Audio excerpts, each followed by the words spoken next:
both for Pittsburgh and Baltimore. Here's the deal. If the Ravens lose to the Browns and the Steelers beat the Bengals, Pittsburgh wins the North. However, even if the Ravens win, and they're an enormous favorite to do so, Pittsburgh still has a lot to play for, because if Pittsburgh wins that spot, they would get the 5 seed and play Houston. If they lose that spot, they could drop to 6 and have to play Baltimore, which is obviously a much tougher road. So let me bring in my beloved former Steeler here, and that is Ryan Clark as we look at the picks. Marcus is the only one up here who believes in the Steelers. RC, this last 3-game stretch has been rough to watch. Does it sort of invalidate what we've seen from the Steelers all year? Does this look like a one-and-done group? What are your thoughts on your team going into the final weekend?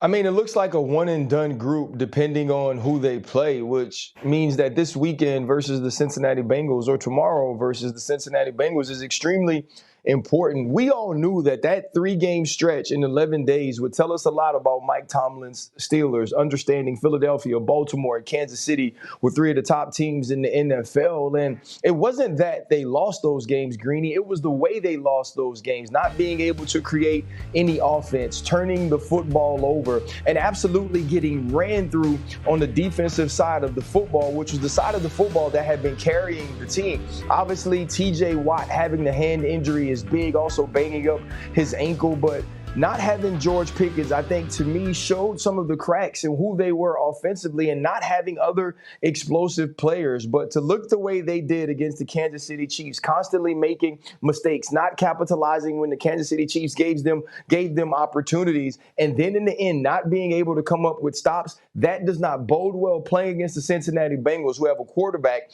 that is playing better than anybody in the league at the position. Marcus, you're the only one with the Steelers helmet under your name. Why do you think they win? I don't know why. Okay. Listen, for me, this is like a vintage Mike Tomlin game where it's just ugly. And you've been watching Cincinnati score 30, 40 points a game, and then they end up having 14 going into the third quarter, and you're like, what the hell is going on? And it's because the game is muddy. We've seen Pittsburgh do this before. I think the key to this game is Jaylen Warren and Najee Harris, though.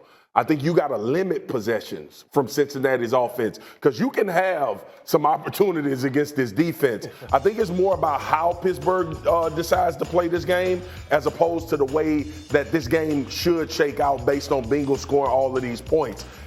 This is a perfect situation for the Pittsburgh Steelers to make 1 or 2 plays late in the game and win this football game. I will not be surprised if the Pittsburgh Steelers walk out of the stadium with a win. Let me change the question to you here, Bart, because we talked exclusively about the Steelers so far today. The Bengals need to win, and they need help. Their chances of getting in, even with a win, are pretty unlikely. They need the Chiefs to beat Denver, and Mahomes is not playing. They need the Jets to beat the Dolphins, and the Jets are not playing. So it seems unlikely. But in the event they got in, like I keep hearing everybody say to me, like, that no one wants to see them. No. Does Burrow win a playoff game if he gets in? I think so. I mean, listen, you think about how close the games were between Kansas City. You think about the first game against the Pittsburgh Steelers. They should have beat the Baltimore Ravens twice. Because they have the ability to put up points, all you have to make is 1 or 2 plays on defense, a turnover, a fumble here. And listen, things get tight, and they'll be going into the playoffs with nothing to lose. They're playing with house money because they're not supposed to be there, so they're going to be the loose team. The team that has to host them is going to be the team that's living in fear, because if they lose, they don't want to be the team that lost to the team that barely got in. That would be Buffalo. If the Bengals get in, they would play at Buffalo in the first round. And they've had their battles in the past, obviously in the playoffs. Look, the Bengals, I mentioned I was talking earlier to DJ Reader with the Lions. Like, that's the guy the Bengals miss. Yeah. Right? Like in the middle of their defensive line. Exactly. Like, you can run. So if the Steelers ever wanted to get their run game going, this is the week. First time they played them this year, they scored 44 points. By a pretty good margin, their highest point total of the year. I'm talking about Pittsburgh. So they've shown they can win the shootout with Joe Burrow. Right. The question is, who has the ball last, right? Like, can the Bengals make any kind of stop? Can they take advantage of anything they've seen from Pittsburgh over this rough stretch that the Steelers have been having these last few weeks? I really think it's a who has the ball last game. For me, this is always about how Mike Tomlin shows his mettle. I mean, nobody knows him more than RC, but I just refuse to believe that Mike Tomlin is going to go into this game without the thought to limit possessions from Joe Burrow. Yeah. Like that to me is so. If we saying that every time the Bengals touch the football they gonna score, then I have the Cincinnati Bengals up there. I think they touch it less this game than we've seen. But the problem is, if you do that, you have that grind out, and you can't get in the end zone. You're kicking field goals, and Burrow gets the ball back. Then he's putting up points. It puts too much stress on Russell. And that's what's been the problem. You haven't been able to just throw some moon balls. He's been sacked 10 times. He's turned the ball over 5 times within this span. And T.J. Watt is hurt, and he's not the player. Without him affecting, and remember, you talk about that game, they scored a touchdown on defense because of T.J. Watt and getting fumbles. RC, quick final word. Yeah, that's the big thing for me is when you go back to that first game, we're talking about the points put up on the board. Remember, that was a Herbig sack that turned into a scoop and score for the Pittsburgh Steelers. And on the other side, though, we had a pick 6 for Cam Taylor-Britt. This isn't about, to me, the coaches. This is about execution. This is the reason Russell Wilson is here.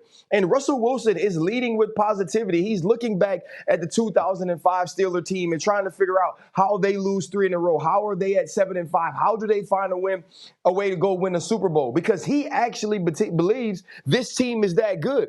If this team is that good, if that coach is the coach that I think he is, a future Hall of Famer, you got to win this game. But that dude standing on the other side wearing number 9 is the best doing it right now. And it's going to start with stopping him. We'll see all the in Pittsburgh, and right now it has not been playing that way. T.J. Watt is not having his normal kind of dominant season. At risk. You're absolutely right. Could he wreck a game at any time? Him, Highsmith, Minkah Fitzpatrick. I mean, these are real legitimate playmakers on defense. But if they're not playing their absolute best, it's very hard to count on this Pittsburgh offense to win a game. Quickly, Matt, put the picks up on the screen just so we see from this game. Again, we don't know exactly what will be at stake, but Bart, you like the Bengals and Burrow. Listen, that offense is special, elite. It's one of the best offenses I've seen in the NFL for a long time. And listen, they have to outscore everybody. I understand that. But like I said before, if Burrow, any other regular season that Lamar and Josh wasn't doing this, he would be the front runner for MVP because he's carried this team. This defense has been a liability. You saw against Denver, they let Bo Nix go off on them. And Joe Burrow was just like, okay, I got it. Give me the ball. I'll get it back. And T. Higgins, they better find a way to sign him as well. Now, I'm concerned with Brown and his injury because you want to have some semblance of a running game. But this is the most dangerous team if they get in. Nobody wants to see them, Ravens and Kansas City included. It'll be interesting to see how this thing plays out because if and when the Ravens win in the afternoon game, again, they're an 18-point favorite, and Bailey Zappi is starting for Cleveland. Stranger things have happened. What are you trying to say? Well, yeah. No, I'm kidding. I was going to say stranger things have happened, but none that jump immediately to mind. Stranger, yeah. So we'll see if the Steelers, let's see how they handle the game. Anyway.